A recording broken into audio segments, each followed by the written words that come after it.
नमस्कार जय जगन्नाथ आम चैनल को आपण मानकु बहुत बहुत स्वागत। सांग माने रूपा मुदी को आपण माने हातर केउ आंगुठी रे पिंधिले आपणक पई शुभ होइथाए एवं माँ लक्ष्मी प्रसन्न हेबे। आपणक घरे धन संपत्ति एवं ऐश्वर्यर बास हेबो। ता सहित जानिबा जे केउ केउ घटना सबु जदि आपणक सहित घटे ताहेले जानिबे खूब शीघ्र आपण माने धनवान हेबाकू जाउछंती बा आपणक उपरे माँ लक्ष्मींकर कृपा वर्षिबाकू जाउछि। तेबे आसंतु भिडियोटी आरंभ करिबा। भिडियोटी को शेष पर्यंत निहाती देखंतु। ता पूर्वरु भिडियोटी को लाइक करी चैनलटी को सब्सक्राइब करि दियंतु एवं कमेंट बॉक्स रे श्रद्धा और भक्तिर सह जय माँ लक्ष्मी निश्चय लिखंतु। आपण माने जेतेबेले शଯ୍ୟା त्याग कले सेतेबेले जदि आपण माने दुई हातर पापुली को प्रथमे देखिबे ताहेले आपणक पई शुभ होइथाए। काहींकि ना कराग्रे बसते लक्ष्मी कर मध्ये सरस्वती कर मूले तु गोविंद प्रभाते कर दर्शनम। तेणु सकाळु उठिकी जदि आपण माने हातर पापुली को देखिबे ताहेले जानी रखंतु जे सबु भगवान मानंकर देवादेवी मानंकर आपणंकु दर्शन मिलिगला। निहाती भावरे आपणंकर आजि दिनटी शुभरे कटिबो मंगलरे कटिबो। ठीक सेही भली आपणंक घरकु जदि चुचुंद्रा बारंबार आसे ताहेले जानी रखंतु एहा एक शुभ संकेत। एपरी संकेत मिलिले माँ लक्ष्मी आपणक घरकु आसीबा सहित समान बोली आपण माने जानी रखंतु। आमे माने बहुत समय रे घरु बहुत गुड़िए अदरकारी जिनिस आमे घरु बाहर को फिंगी दियंती। तेबे आपण माने कौन जानती कि जदि आपण माने अमावास्या दिन ए कामटी करिबे बा आपणक घरु जेते सबु अदरकारी जिनिस घरु बाहर को फिंगी देबे ताहेले आपणक पई शुभ होइथाए। जदि आपणक घरे बुढ़ियाणी जाल हेगलानी ताहेले ताकू तुरंत सफा करिबा उचित।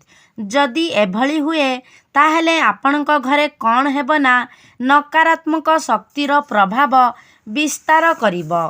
जदि कौनसी पक्षी फल खाइकी आपणक घर अगणारे हेउ छात उपरे हेउ जदि किछि फल पकेइकी चली जाती तेबे एहा शुभ संकेत अटे। जल्दी आपणकर उन्नति हेबो बोली आपण माने एथिरु जानि पारिबे। सेही भली सूर्य उदय परे जदि आपणक घरर पूर्व किंबा पश्चिम दिगरे काऊ बसिकी बोबाए ताहेले एहा आपणक पई शुभ होइथाए। जेतेबेले भी आपण माने आपणकर संतान मानकर विवाह करूछंती सेमानंकर जन्म मास जन्म बार जन्म नक्षत्र जन्म समय ए सबु गुड़िकरे जदि विवाह करंती आपणकर पुओ हेउ किंबा झियो हेउ ताहेले सेमानंक पई एहा अमंगलकारी होइथाए। सोमवार बुधवार एवं शुक्रवार दिन जेतेबेले आपण माने घरु बाहर को कुआडे जाउछंती सेतेबेले प्रथमे आपणकर बाम पादटी घरर बाहर को बाहर करंतु एवं आपण माने यात्रा आरंभ करंतु। सेही भली मंगलवार गुरुवार शनिवार एवं रविवार दिन जेतेबेले आपण माने यात्रा आरंभ करूछंती प्रथमे घरु बाहरिला बेले आपणकर डाहण गोड़टी प्रथमे आगकू बाहर करी यात्रा आरंभ करंतु। जदि आपण माने गाई पालिछंती आउ गाई आखिरे लुह आपण माने देखंती ताहेले एठू जानंतु निहाती भावरे आपणक उपरे किछि ना किछि विपद खूब शीघ्र आसीबाकू जाउछि। सेथिपाई सतर्क रुहंतु। कला पेचा जदि आपणक घर उपर को आसी बसे ताहेले जानी रखंतु एहा बहुत अशुभ। सेही भली आपण माने कौन जानती जे बिछा देखिबा बहुत शुभ होइथाए। सेथिपाई बिछा को देखिले ताकू नेइकी कुआडे बाहरे छाड़ी दियंतु किंतु केबे भी मारंतु नहीं। सेही भली जेतेबेले आपण भोजन ग्रहण करूछंती से समय रे पुरुष माने आपण माने मुंडरे गामुछा किंबा टोपी ए सबु पिंधिकी କେବେ ବି ଭୋଜନ ଗ୍ରହଣ କରିବେ ନାହିଁ। ସେହିଭଳି ମହିଳାମାନଙ୍କ କ୍ଷେତ୍ରରେ ଯଦି ଦେଖିବା, ସେମାନେ ନିହାତି ଭାବରେ ସେମାନଙ୍କର ମଥାରେ ଓଢ଼ଣି ଥିଲେ ମଙ୍ଗଳକାରୀ ହୁଏ। ସେହିପରି ଆପଣଙ୍କ ଘରେ ଯେତେବେଳେ ଠାକୁର ରଖୁଛନ୍ତି, ସେତେବେଳେ ଠାକୁରଙ୍କର ମୁହଁ ପଶ୍ଚିମ ମୁଖ ରହିବ। ଆପଣମାନେ ପୂର୍ବ ମୁଖା ହୋଇକି ପୂଜା କରିବେ, ମାନେ ଠାକୁରଙ୍କ ମୁହଁକୁ ଆପଣଙ୍କ ମୁହଁ ସାମ୍ନାସାମ୍ନି। ଠିକ୍ ସେହିଭଳି ଯେତେବେଳେ ମନ୍ଦିରର କଥା ଆସିବ, ମନ୍ଦିରରେ ଠାକୁରଙ୍କ ମୁହଁ ପୂର୍ବ ଆଡ଼କୁ ଏବଂ ଆମେ ପୂଜା କରିବା ପଶ୍ଚିମ ଆଡ଼କୁ ମୁଖ କରିକି। ଯେତେବେଳେ ମା' ମାନେ ଆପଣମାନେ ବାସନ ମାଜୁଛନ୍ତି, ସେତେବେଳେ ଯେତେ କମ୍ ଶବ୍ଦ ହେବ ସେତେ ଭଲ। ବାସନ ମାଜିବା ସମୟରେ ଯଦି ଅଧିକ ଶବ୍ଦ ହୁଏ, ତାହେଲେ କୋଉଠି ନା କୋଉଠି ଅଶୁଭ ହୋଇଥାଏ, ଅମଙ୍ଗଳ ହୋଇଥାଏ। ଯଦି ଆପଣମାନେ ବହୁତ ରାଗି ମଣିଷ, ବାରମ୍ବାର ଆପଣଙ୍କୁ କ୍ରୋଧ ଆସୁଛି, ତାହେଲେ ଆପଣମାନେ କ'ଣ କରିବେ ନା, ଦିନକୁ ଆପଣମାନେ କମ୍ ସେ କମ୍ 5ରୁ 6 ଥର ଆପଣଙ୍କର ପାଦ ଧୁଅନ୍ତୁ। ଦେଖିବେ ନିହାତି ଭାବରେ ଆପଣଙ୍କର ଏ ସମସ୍ୟାଟି ସମାଧାନ ହେବ। ଶୋଇକି ଉଠିବା ପରେ ଯଦି ସେଜ ଆପଣଙ୍କର ଅସଜଡ଼ା ହୋଇକି ପଡ଼ି ରହେ, ତାହେଲେ ରାହୁ ଏବଂ ଶନିଙ୍କର ଖରାପ ଦୃଷ୍ଟି ବା ଖରାପ ପ୍ରଭାବ ଆପଣଙ୍କ ଉପରେ ପଡ଼ିଥାଏ। ତେଣୁ ସେଥିପ୍ରତି ଧ୍ୟାନ ଦିଅନ୍ତୁ।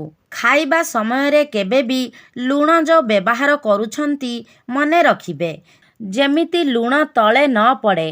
ଆଉ ଯଦି ଲୁଣ ତଳେ ପଡ଼ିଗଲା, ତାକୁ ଲୁଗାରେ କେବେ ବି ପୋଛିବେ ନାହିଁ। ଏଭଳି ହେଲେ କ'ଣ ହେବ ନା, ଆପଣଙ୍କର ଋଣ ବଢ଼ିବ, ଧାର କରଜ ବଢ଼ିବ, ଏଣୁ ଆପଣମାନେ ସମସ୍ୟାରେ ପଡ଼ିବେ। ତେଣୁ ଏଥିପ୍ରତି ନିହାତି ଧ୍ୟାନ ଦେବେ। ଆମ ସମସ୍ତଙ୍କ ଉପରେ ସଙ୍କଟ ନିହାତି ଭାବରେ ଆସେ, କିନ୍ତୁ ଯେତେବେଳେ ଆମ ଉପରେ କିଛି ନା କିଛି ସଙ୍କଟ ଆସେ, ଆଉ ଆମେ ତା'ର ଉପାୟ କିଛି ପାଆନ୍ତି ନାହିଁ, ସେତେବେଳେ ଆମେ କ'ଣ କରିବା, ଯୋଉଠୁ ଆମେମାନେ ପାଣି ପିଉଛନ୍ତି, ସେଇଠୁ କିଛି ପାଣି ଆଣିକି ଘରର ସବୁଆଡ଼େ କିଛି କିଛି ପାଣି ଛିଞ୍ଚି ଦିଅନ୍ତୁ। ଦେଖିବେ ନିହାତି ଭାବରେ ଯେତେବେଳେ ଆପଣଙ୍କର ସଙ୍କଟ ଆସିବ, କିଛି ନା କିଛି ଉପାୟ ଆପଣଙ୍କ ପାଖକୁ ନିହାତି ଭାବରେ ଆସିବ, ବା କିଛି ନା କିଛି ବ୍ୟବସ୍ଥା ତା'ର ଆପଣମାନେ ସଲ୍ୟୁସନ୍ ନିହାତି ଭାବରେ ବାହାର କରିପାରିବେ। ସେହିଭଳି ପ୍ରତି ଶୁକ୍ରବାର ଦିନ ଆପଣମାନେ କିଛି ନା କିଛି ମିଠା ଖାଆନ୍ତୁ, ଯେଉଁଟାକି ଆପଣଙ୍କ ପାଇଁ ଶୁଭକାରୀ। ଆପଣମାନେ ପୂଜା କରୁଥିବେ, ଘରେ ଆଉ ସେ ସମୟରେ କେହି ଜଣେ ଅତିଥି ଆସିବେ, ତାହେଲେ ଏହା ବହୁତ ଶୁଭ। ସେହିଭଳି ଆପଣମାନେ ଠାକୁର ପୂଜା କରୁଛନ୍ତି, ସେ ସମୟରେ ଯଦି ଛୋଟ ପିଲା କାନ୍ଦିବେ, ଏଭଳି ଯଦି ହୁଏ, ତାହେଲେ କ'ଣ କରିବେ ନା, ଟିକେ ହଳଦୀ ନେଇକି ଆପଣଙ୍କ କାନ୍ଥରେ ଆପଣମାନେ ଲଗାଇ ଦେବେ। ତାହେଲେ ଯାହା ବି ଅଶୁଭ ହୋଇଥାନ୍ତା ଆଉ ହେବ ନାହିଁ। ସେହିଭଳି ଯଦି ବାରମ୍ବାର ଆପଣଙ୍କ ଘରେ ଧନହାନି ହେଉଛି, ତାହେଲେ କିନ୍ନରମାନଙ୍କୁ ଆପଣମାନେ ସବୁଜ ବସ୍ତ୍ର ଦାନ କରନ୍ତୁ। ନିହାତି ଭାବରେ ଏଥିରୁ ଆପଣଙ୍କୁ ମୁକ୍ତି ମିଳିବ। ସେହିଭଳି ଆପଣଙ୍କର ଯଦି ରାହୁ ଦଶା ପଡ଼ିଛି, ତାହେଲେ ଆପଣଙ୍କ ଘରକୁ ଯିଏ ବି ଅତିଥି ଆସିବେ, ଆପଣମାନେ ତାଙ୍କୁ ଥଣ୍ଡା ପାଣି ଗ୍ଲାସଟେ ନିହାତି ଭାବରେ ପିଇବାକୁ ଦିଅନ୍ତୁ। ଦେଖିବେ ଏ ସମସ୍ୟା ନିହାତି ଭାବରେ ଆପଣଙ୍କର ଦୂର ହେବ। ସେହିଭଳି ଯେଉଁମାନେ ରାଗି ମଣିଷ, ସେମାନେ ନିଜର କ୍ରୋଧକୁ ନିୟନ୍ତ୍ରଣ କରିବା ପାଇଁ ଆପଣ ଦର୍ପଣ ସାମ୍ନାରେ ଠିଆ ହୋଇକି ଆପଣମାନେ ମୁଣ୍ଡ କୁଣ୍ଡାନ୍ତୁ।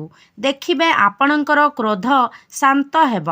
ଯଦି ଆପଣମାନେ କାର୍ଯ୍ୟରେ ବାରମ୍ବାର ଅସଫଳ ହେଉଛନ୍ତି, ତାହେଲେ ରୂପା ମୁଦିଟିଏ ପିନ୍ଧନ୍ତୁ। ଗୁରୁବାର ଦିନ ଯେକୌଣସି ଶିବ ମନ୍ଦିର ଯାଇକି ସେ ରୂପା ମୁଦିକୁ ମହାଦେବଙ୍କ ପାଖରେ ଟିକେ ପୂଜା କରିକି ଆପଣଙ୍କର ହାତର କନିଷ୍ଠ ଆଙ୍ଗୁଠିରେ ବା କାଣି ଆଙ୍ଗୁଠିରେ ଯଦି ପିନ୍ଧିବେ, ତାହେଲେ ଏହା ଆପଣଙ୍କ ପାଇଁ ଶୁଭ ହୋଇଥାଏ, ମଙ୍ଗଳକାରୀ ହୋଇଥାଏ।